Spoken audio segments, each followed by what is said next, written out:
Okay, one of the songs that really stood out to me, which was also my introduction to your music ministry, is called "Back in the Day," um, which I love that song, man. I've been playing it on repeat for like a minute now. So, how did that particular song come about? I'm a nostalgia freak, bro. Okay, Because of my background and the way I grew up.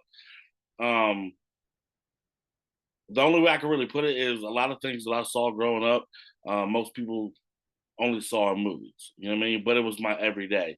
So I didn't really get to enjoy my childhood. There was a lot of trauma. But I didn't know it in the moment. So the older that I got, I was like, dang, man, like listening to the music nowadays and all this other stuff. I was the biggest Diplomats fan. I like the biggest Dipset fan ever when I became a teenager. Dipset. So, so I was like, yo, I was like, man, I love Jewels because he's the youngest. They're all fly, all this other stuff. And I started off singing. So I slowly started realizing the people that I looked up to and wanted to be like. I started mimicking myself after they put my name and they rapped where I could fit my name and stuff like that. And so I remember I was sitting in the house and I had this beat. And I'm like, man, this beat is so hard. And the producer titled the beat Back in the Day. Oh So wow. I heard it. As soon as I heard it, it was like I immediately knew what to do with it. So me being a Dipset fan, coming from secular music, and I just did a joint with Jewels called Good for That as a Christian artist. And so, excuse me, I was like, okay, let me go ahead and turn this idea, this feeling into a track. So I wrote the verse, I wrote the hook, and then I called my brother RL, Ricardo Lambert. He's living in New Mexico right now with his wife. I called him Hmm. and I was like, bro, I need you to sing this hook for me. So he sung it, sent it back like that day. And then I recorded my last verse. And the whole time I'm like, you know what? I got a vision for it. Jewels is booked up. I know Cam is booked up. I know Jim is booked up. And they're all charging like 10,000 a verse or whatever. That ain't in the budget. But who else in Dipset do I know? Am I connected to? J.R. Hmm. Ryder. Oh, Hmm. Casa. And I remember Casa went off on the very beginning of the Diplomatic Immunity album. So I hit my man out of Philly. He knew Casa. So I was like, bro, can you get Casa on the phone? I want to see about a feature. Yeah, yeah. Called him up. Casa he was like, sending my number. I got his number. And I talked to him for a minute. We worked out a feature price. I sent that over to him, sent him the beat. 3 days later, he sent that back to me. And I was just like, oh my gosh. Like That's what's that. up, man. And I'm gonna be honest with you, Back in the Day is one of my all-time favorite records. I don't Yeah, even listen yeah. to myself, but when Hmm. I do, that's That's like the one. that's the one I go to. That's what's up, man. That's an incredible story. Um, since then, have you been able to reach out to Jim or Cam to see about jumping on some stuff? Nah, Cam is mad busy with his podcast with Mace, and Yeah, yeah. Jim, he's stupid busy. I know, like I said, I know people who Hmm. are connected with them, and Hmm. I know a lot of people in New York who Hmm. run with Dipset. I think Hmm. the closest Cam, but here's the thing about Cam, Jim, and Joel's and Freaky, they're a Yeah, group, but they all also have their individual groups. Like Cam got his camp, Jim got his camp, Joel's got his camp, Freaky got his camp, and the one I'm closest to is Joel's. So I can that's get what's a up. hold of. I can get a hold Hmm. of. I think the one I can get a hold of the most is Joel's. Is Joel's Hmm. and Jim. Okay. Cam is a boss, so Yeah, he's a little yeah, yeah. harder to get a hold of, but it's not impossible as long as I mean. But he's about his business, so it's like if you come in, you got to make sure the businesses and stuff is right. Um, but other than that, yeah, no, I haven't talked to Joel since Mhm. we did my good for that record, and then he sent me a shout out and was like, "Bro, like you're the only rapper I know from West Virginia. You're killing it, and you're doing it for God. Like, man, like keep going. God got you, bro. It's up from here. Like, don't change." So when he gave me that, that was like that motivation I needed to like just, all right, I'm coming with it. Yeah, you ready to go now? Yeah, like, and For he sure. was my favorite rapper, so you can't tell me nothing. That's what's up, man. It's always cool, like when people, get to collaborate or even communicate in some kind of form and fashion with, their, the mentors or people they look up to. So Yeah. that's a pretty cool story you have, man. And hopefully, you keep doing your thing. They'll reach out to you, hey, come get on this or whatever. Right. I'm waiting for them So you, guys. so you Call never me. know, man. Call You me. know, you never know what God has in store. Especially with he's always making miracles happen. Different connections, but of course it's all in His time. Right. And I will say this, when I put out Good for That with Jewel's on it, um, Mhm. everybody was like, Joel Santana on a Christian rap record. Like, that Mhm. that don't make no sense. Like, how does that make sense?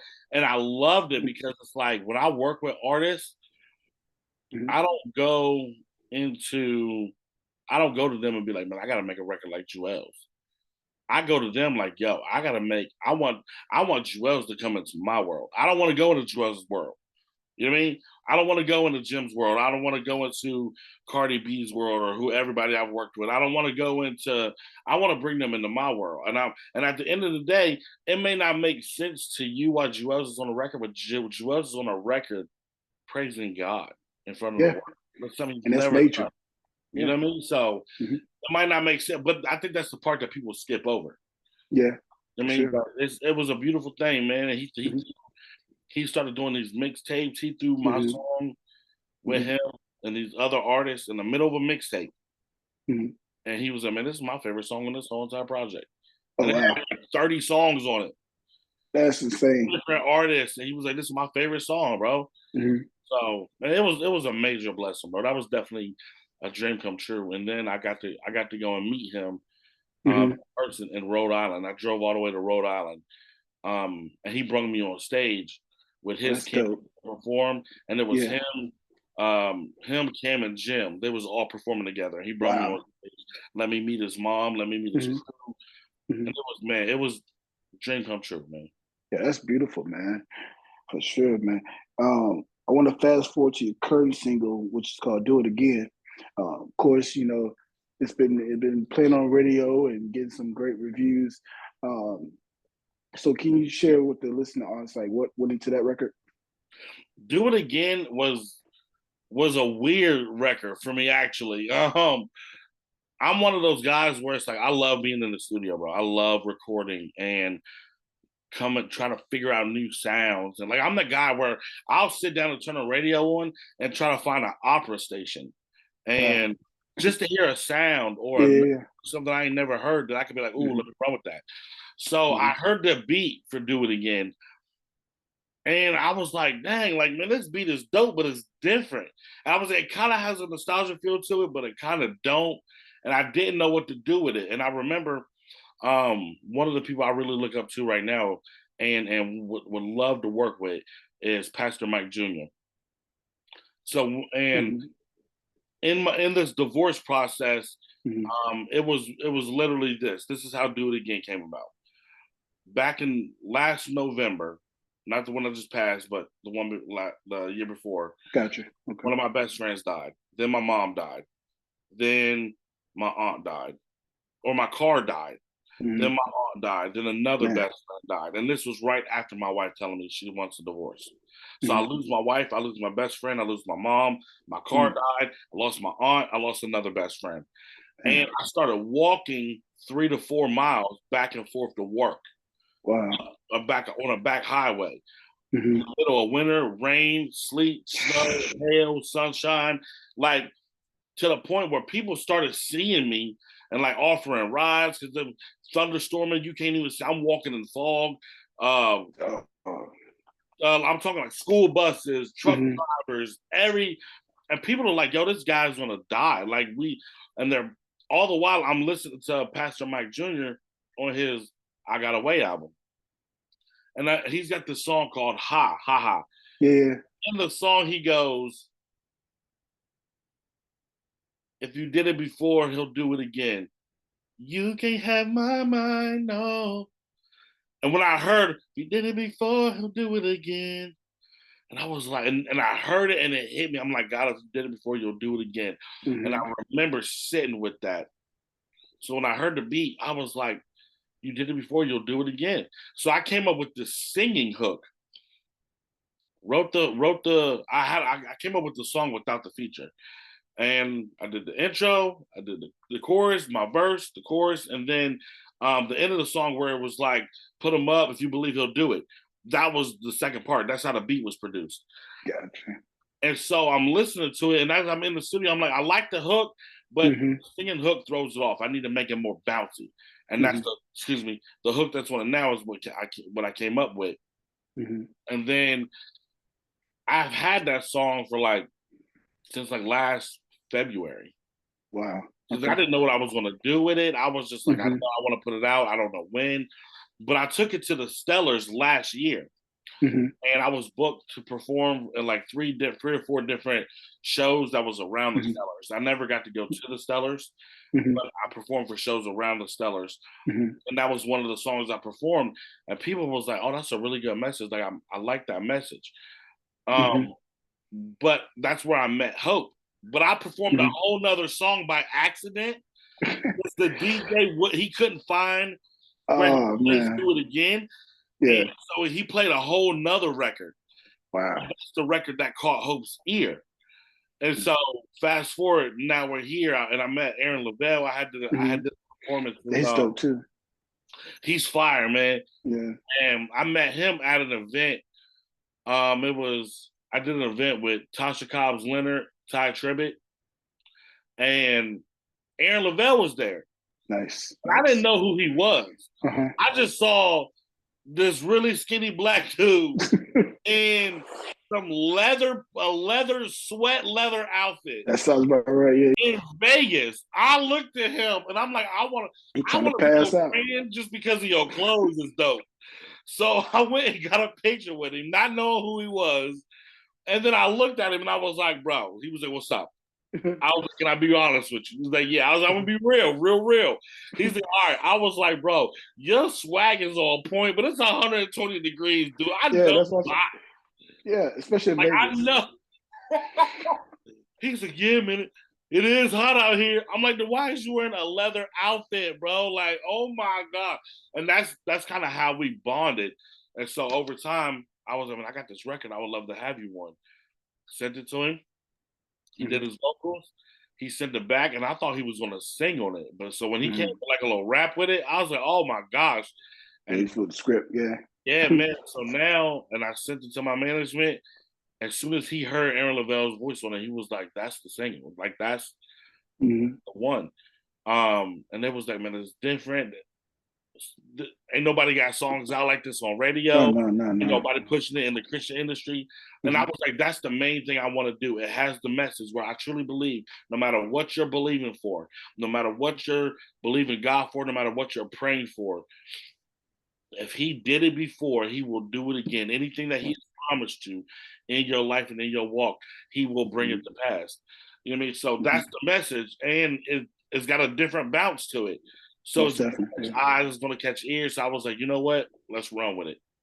Yeah, it's definitely a refreshing sound because as a radio DJ, of course, I get so many songs a day. Like after a while, I started sounding the same. And then you had those few in there, like, oh, this is different. And yours, so I have to be one of those songs like, yeah, this is different. I can rock with this, Yeah, this can, it presents a different vibe, as the kids say, Definitely. And I want to get your opinion on today's music industry because you've been doing it for a minute, and so in your opinion, like, what are some of the things that you have noticed that has changed over the years? Of course, it's more so digitalized now, but what are some other things that you have noticed over the years? I will say this, man. I noticed there's a lot more. Everybody's more about trends than setting trends. I mean, everybody, I don't understand, like, because coming from the era we grew up in, you know what I mean? Like, you had all your East Coast rappers, but every East Coast rapper had their own sound. Yeah. You knew there was an East Coast rapper, but everybody had their own sound. And it was just like, I'm like, what happened to originality? Like, why does everybody want to be the next Drake? We already got a Drake. You know what I mean? We already got Amigos. And I'm not going to lie. I am Yeah. not a fan of mumble rap. I can't stand it. Like, No. I Yeah. don't like it, bro. And it's Yeah. no disrespect to any artist that does it. If you figured it out and you're successful with it, do your thing. That's what's Mm-hmm. up. But I can't like when I turn on the radio and I hear Mm-hmm. all these artists sounding the same over the same Mm-hmm. kind of beats, Yeah. with the same producer. Like Mm-hmm. that's what I mean. They want okay, that's a hit.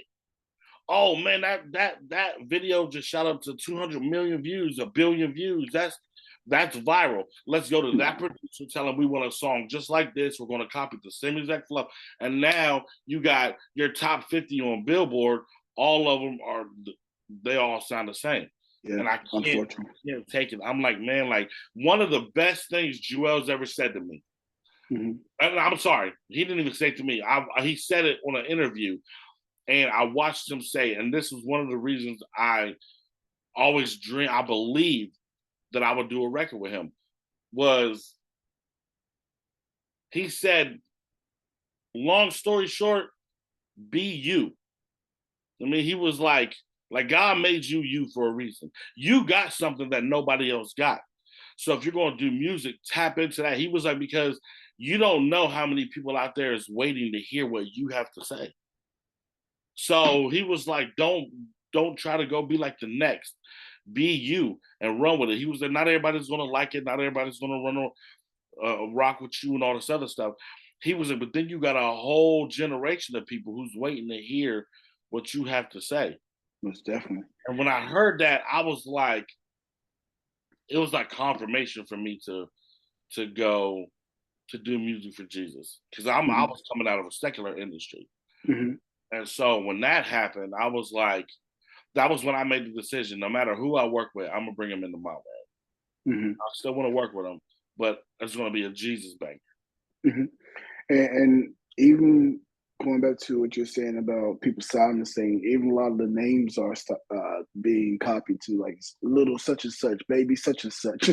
So even with that, Bro. but like you said, you know, even Listen, for though, the longest, I didn't know Lil Baby and the Baby was two different people. yeah, me neither. Like So, I had no clue.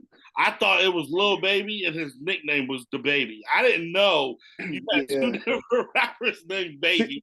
See, what I thought was, I guess he was no longer a teenager, so he just dropped a little and just kept, you know, Yeah, that's yeah, what I had thought.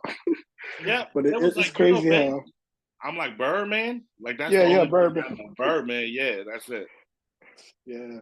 So it is crazy, but you know, I guess it's just the times that we in, because like you say, you know, even if you know you heard a LL Cool J, you heard a you know, Ron DMC, Slick Rick, or E40, Ice Cube, everybody had their own unique sound. You know, even Yeah, Lecrae and you know, Ken Jones, they had their own sound. right. So it's like it just it irks my soul. Like when I hear like, yeah, this is a banger. No, it's not even mixed right. So Nope. so it's like, and then I know you brought up the views. You know, a lot of times people are paying for views, so you can't really even go off of that anymore because we got the Yeah, bots out there now. Then a lot of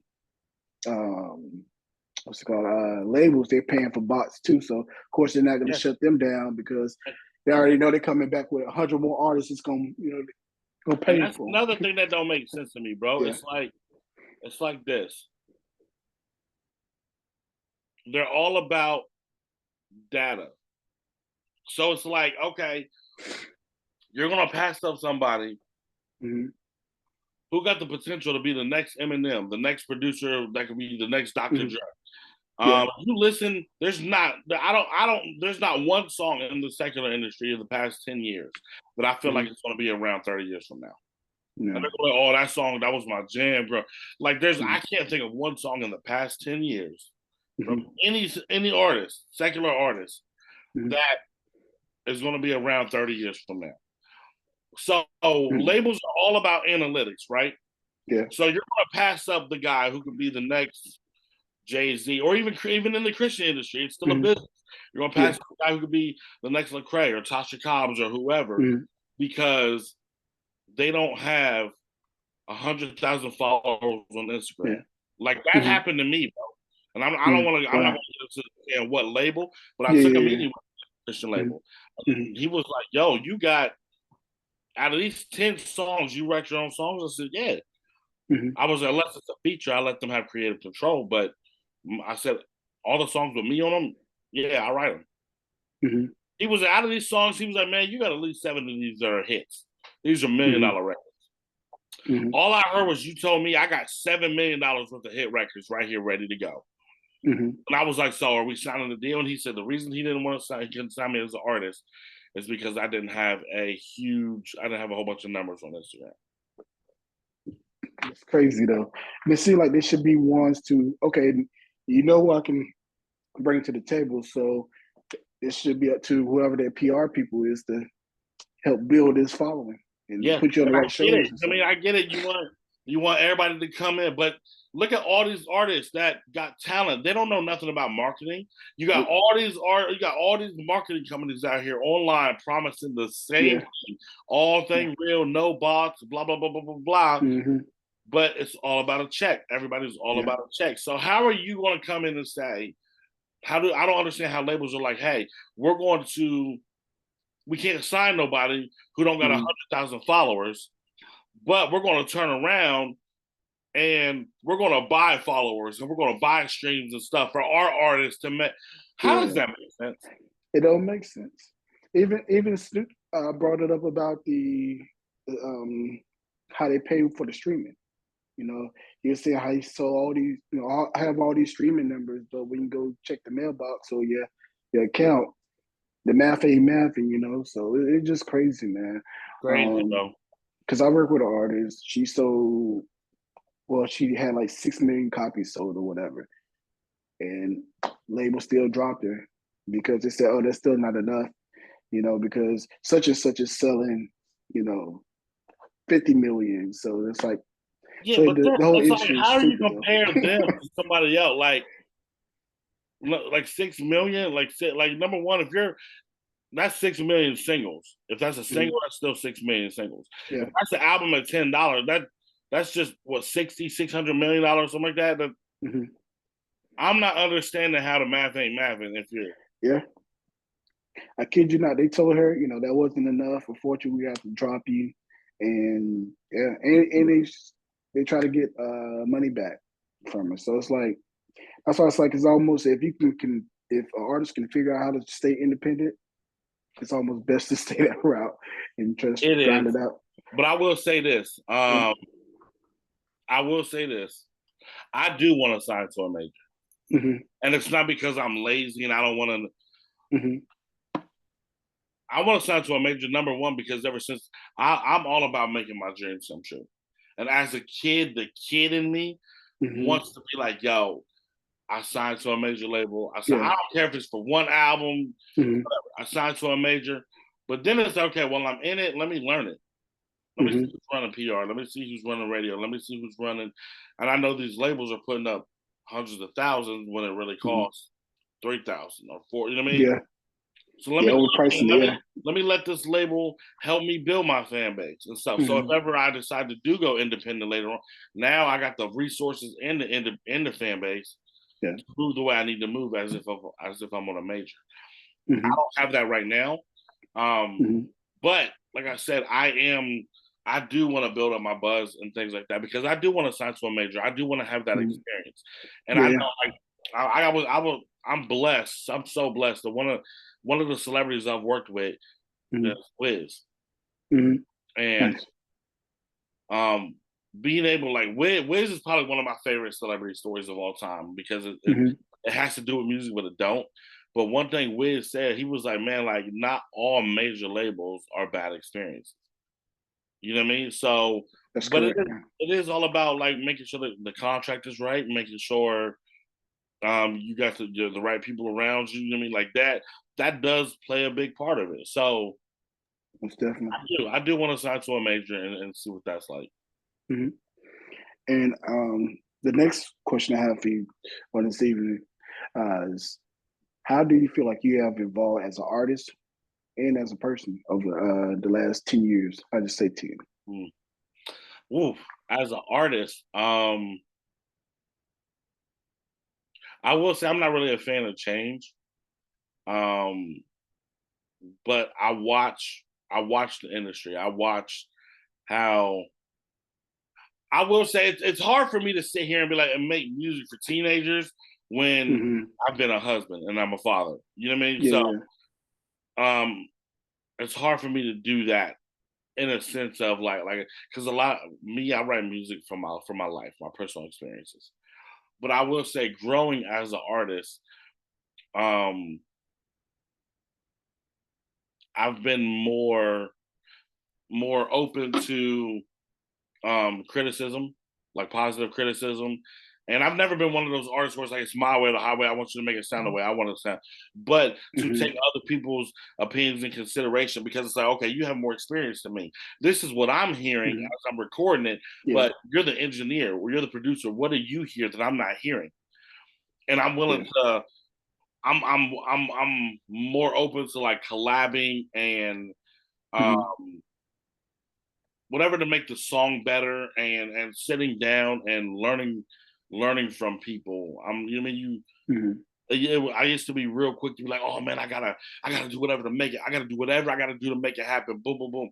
Now it's more so as an artist, and this leaks into me being a how I've grown as a person. I've learned to be Hmm. more patient and Hmm. allow God to be God. I mean, because it's Hmm. like it's going to happen in His time and anyway. So what am I rushing for?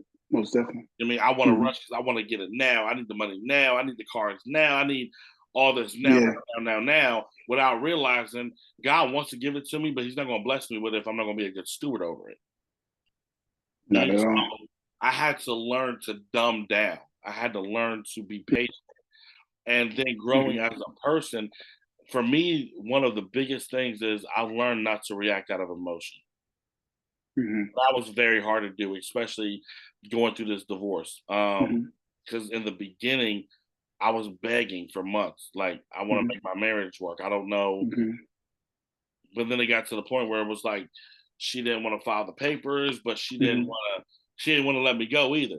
So I'm like, "I Yeah. can't put my life on hold Hmm. and wait for you." So I had to file the papers because I was like, Hmm. "I deserve somebody who's willing to go through the trenches with me." Like, love is not a feeling, love is a Hmm. choice, it's a decision. You may not love me right now, Hmm. I mean, but our vow says for better for worse, for richer for poorer, so death Hmm. do us part.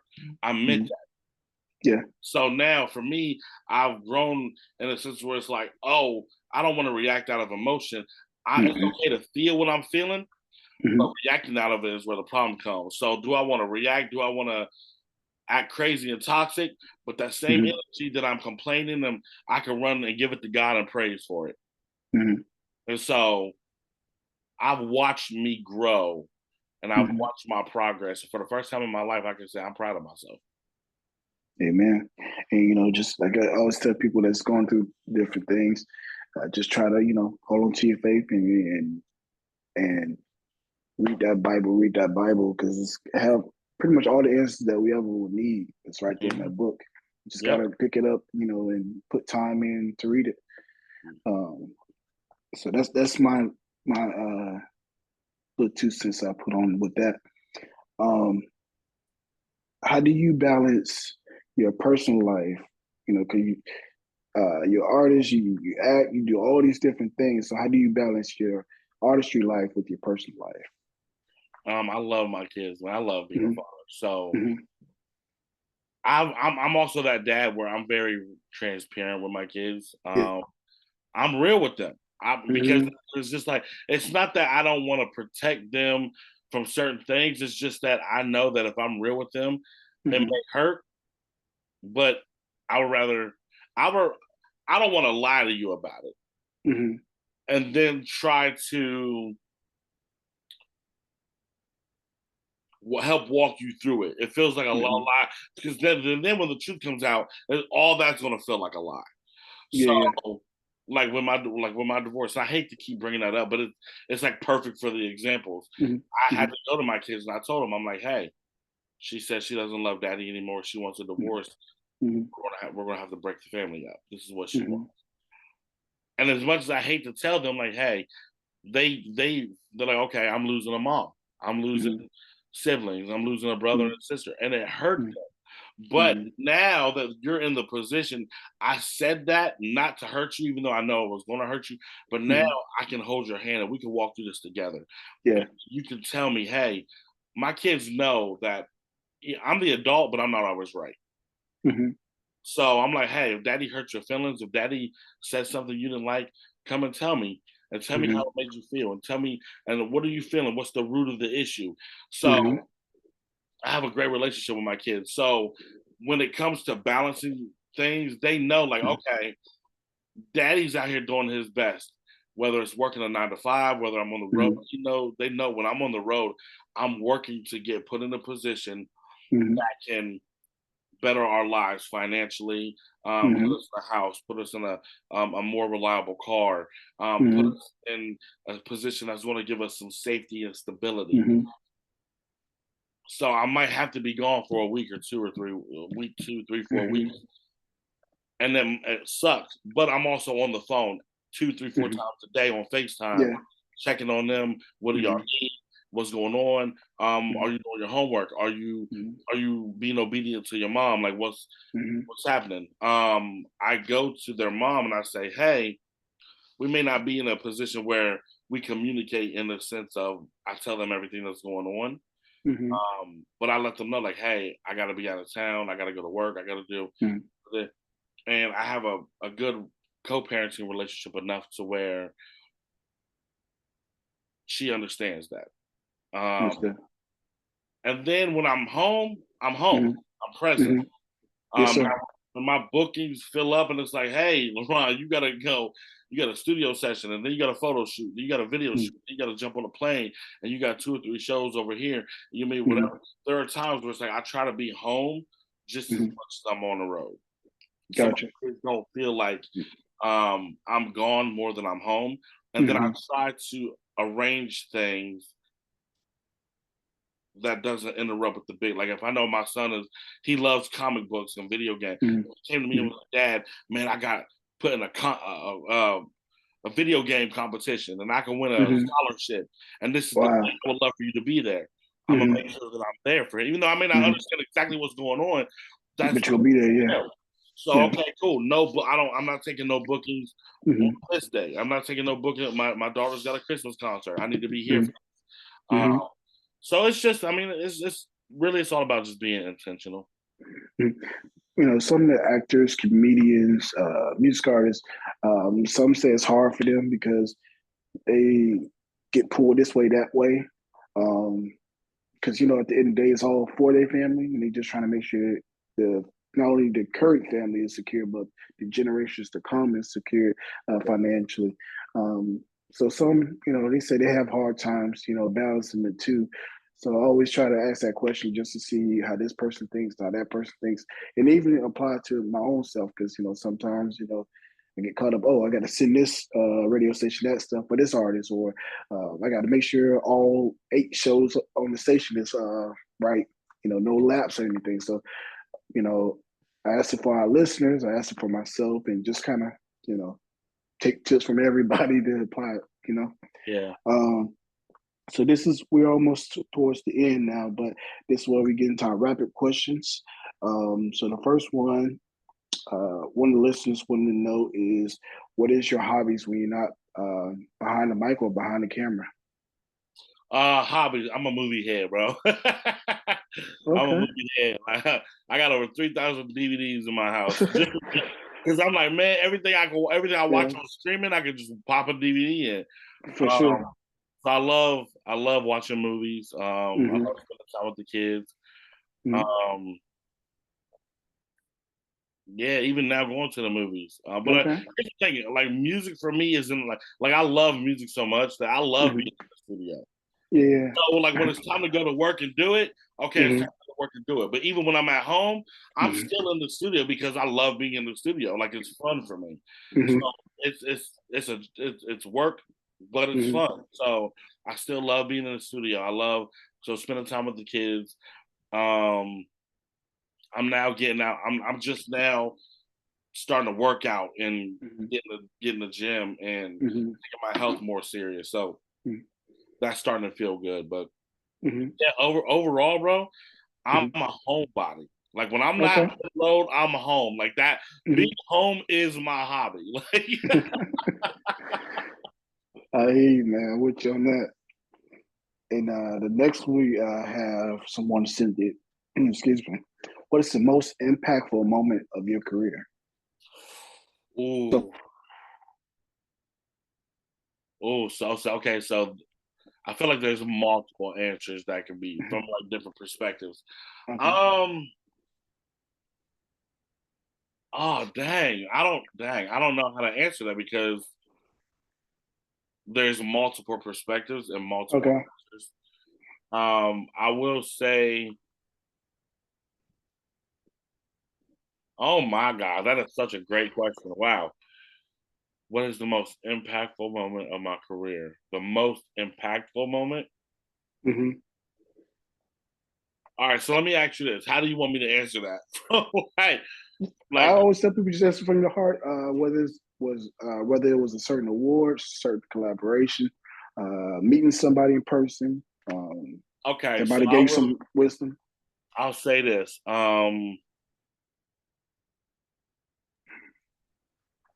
When I got okay, so I got 3 plaques over here. I had 4, but Hmm. I gifted a fan with Hmm. one, and I signed it over to her, and Nice. got it hanging up. But I Hmm. took the plaque off my wall, signed it, and gave it to her as a Christmas present. Nice. When I hit 1,000,000 streams, Hmm. I realized that album I recorded in a closet, Wow. Okay. bro, in a bedroom, in a Hmm. closet. Hmm. And maybe like a year later, it hit a Hmm. million streams worldwide, That's amazing. and I was like, God, you said you would do it. Like you said that my music will reach millions of people. Technically, Hmm.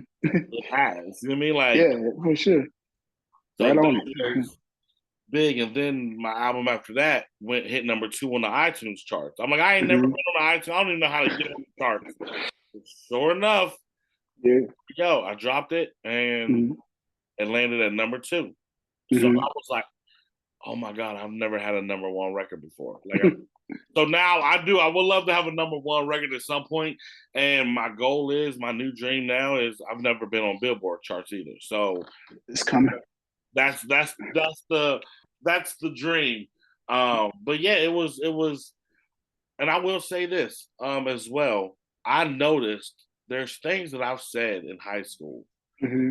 that is now a part of my testimony, that I've seen God take this and then flip it, and it's Hmm. now part of my testimony 15 years later to reach people in Hmm. this kingdom. Hmm. Um, and then I think, as far as the impact, one of the most impactful things in my career was when I met Wiz. Hmm. He connected father to father, more artist to artist. Hmm. I remember one time my son was born with hemophilia, so Hmm. he was in the hospital. He had to have surgery. He was in the hospital for 2 weeks. I didn't Hmm. know how I was going to pay my bills or whatever. I was still working a 9 to 5. Hmm. Wiz called just to check on me and my dude. I was in a group at the time, and I Hmm. told him, and I was like, bro, I was like, my son's in the hospital right now. He was like, what's wrong? And I Hmm. told him, and Wiz offered to send me $10,000, Wow. and I was like, huh? He was like, let me send you $10,000, bro. Let me just send you some money Hmm. to hold you over for your family. Hmm. I was like, if you really want to be a big blessing, Hmm. just pray for my son, bro. I was like, put Hmm. him in God's hands. That is the best thing you could do. I was like, you ain't got to send me no money. You ain't Hmm. got to do none of that. Just pray for my son, and that's the best thing you could ever do for us. Hmm. And he was like, bro, most people would have took the money and ran. He was like, if you ever need anything, man, it's Taylor Gang Hmm. forever. And then Hmm. like 2 months later, my music video aired on BET Jams, and I was in New Hmm. York opening up for PNB Rock. Wow. I met Wiz Khalifa's mom randomly in some random rundown store. Hmm. She overheard me and my boys talking about how we was from Pittsburgh. And she was Hmm. like, oh yeah, Wiz is my son. Showed her proof. We sat down, she paid for my breakfast, and we had a beautiful conversation. And Wiz told her about me and my son being in the hospital. Wow. Didn't take his money. Wow. And she was just like, wow. So that right there, that was big for me. And she was like, you're on your Hmm. way. She's like, where you are now, Wiz, that's where Wiz is. She's like, just keep going. She's like, keep letting God guide your path. You're on your way. we'll see you at the top. You'll be there. So that was Yes, big. sir. That's beautiful, man. Yeah, that's big, man.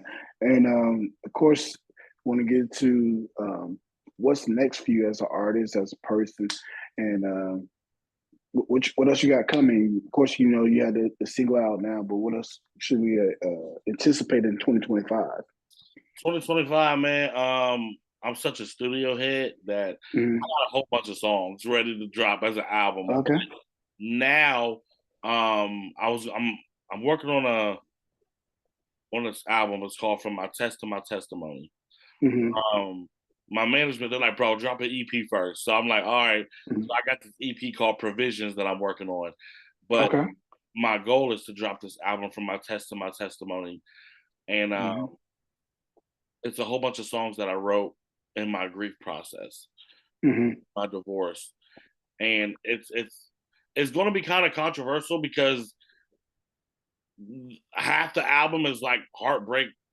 Technically, by industry terms, they're secular songs, but it's a story on me being in therapy, taking my grief process, how I pretty much sat in my bathroom and told God I wanted to commit suicide because I couldn't take it. Oh man. And Wow. so, and then it was through that my testimony, God, you started using everything as my testimony. So my new album, From My Test to My Testimony, I'm looking to put that out. I'm so thankful for my team. Shout out to my management. Shout out to Hope, because they're really pushing for me and riding for me Most definitely. with this new single. And I'm seeing God open doors that is just utterly blowing my mind. And so all I can do is sit down and be thankful and just be in my prayer closet. Sometimes I even cry because I'm like, I still sometimes struggle with not feeling good enough or not feeling worthy enough, because of the effects of my divorce. But yeah, I'm looking to drop this new album, shoot the video with Aaron Lavelle down in Florida, get that done, Nice. get a visual out to y'all. I'm believing we're going to we're going to get on iTunes charts this year. I'm believing for Billboard charts. Most definitely, it's coming. That my goal is to sign, like I said, to meet with some majors, to sign with some majors. I got a couple top labels that it would be a dream come true to sign with, but I'm willing to go wherever God is trying to take me. And then I would love to get on a tour. Get some tour dates booked and things like that. So just to keep everything pushing, we're getting ready to launch my new merchandise line, my Iamlaronmusic clothing line. So that's in the works right now. And then other than that, man, just keep it moving for the kingdom, bro. You're doing some big things, brother. You know, like they always say, you write it down, make the vision plain. So keep doing your thing and stay focused. And stay prayed up as well. But before we go, how can the listeners sow a seed into your ministry? How can they do what? My bad. Sow a seed into your ministry. Sow a seed. I know every artist is like, oh, stream my music and all this other stuff, whatever. You know what I mean? So that's the natural. You know what I mean? Like, add a song on a playlist. Go buy music on iTunes. But if they would like to sow a seed into my ministry, and I do have I have Cash App, I have Venmo. Okay. Everything is Iamlaronmusic. Okay. So I use Cash App more than anything. Without all that will go into studio sessions, will go into making sure my management is paid. It'll go into promoting the single. To get it out to more people. So yeah, if anybody would love to do any kind of donations or anything like that, my Cash App is $ Iamlaronmusic. My Venmo is Laron Carroll. Iamlaronmusic as well. And then of course, if there's any way my management we can get their information to you, then they got Cash Apps and things like that. And then to book you, what's the email for that? So book me, it's Iamlaronmusic bookings at Mhm. gmail.com. Okay. All right, ladies and gentlemen, you'll be sold into good ground. So make sure you not only stream but download, purchase the music, purchase the music. Don't just stream it. Then of course, as indie artists, majority of the time, I would say good 99.9% of the time, come out of pocket for these wonderful records that you guys hear. So if you want to continue to hear these wonderful records, go ahead and drop some money into the Cash Apps or Venmo or PayPal's, because we need artists like Brother LeBron, so that we don't have the same sounds over and over and over. So we need this brother to keep bringing the refreshing sounds to our ears and to our souls and spirits. So uh, again, this is Ontario ReShard, and I was joined by Iamlaronmusic. And coming up, we have this latest single, "Do It Again," right here on the Ontario ReShard Show.